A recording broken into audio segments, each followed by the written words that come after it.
అమ్మో sun screen మర్చిపోయినా, లేకపోతే సన్ బ్రో డైరెక్ట్ స్కిన్ పైన దండయాత్ర చేస్తుండే.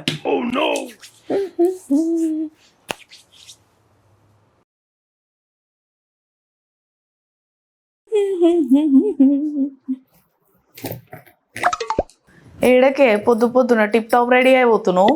రాత్రి చెప్పినా కదా మమ్మీ పొద్దున్న ఫ్రెండ్స్ తో బయటికి పోతా అని.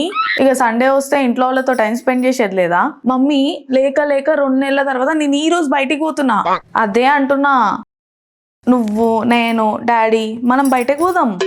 అచ్చా ఏడక మమ్మీ, మూల మీద ఉన్న బాలాజీ స్వీట్ షాప్ లో మైసూర్ పాక్ తిన్నికా, లేకపోతే గణపతి టిఫిన్ షాప్ లో గీకరం దోశ తిన్నికా? అట్లా మాట్లాడుతున్నావేందే? ఎప్పుడు ఏడకి తీసుకోవాలేదా నిన్ను? తీసుకుపోయారు మమ్మీ. నా 3rd క్లాస్ లో అనుకుంటా జూ పార్క్ కి తీసుకుపోయారు.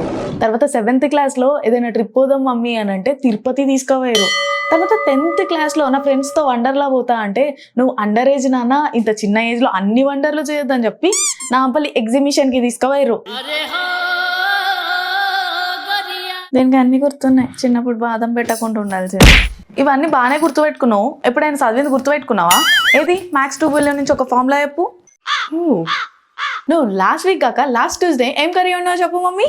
బాగా ఎక్కువైందే నీకు. ఇప్పుడు నువ్వు బయటికి పోతే ఖాళీ రగ్గొడతా. మూవీ తర్వాత షాపింగ్ పోయినప్పుడు నీకు కూడా ఒక సారీ తీసుకుందాం అనుకున్నా. ఏం పోన్లే, ఆగు ఓవర్ యాక్షన్ చేసింది చాలు కానీ పో.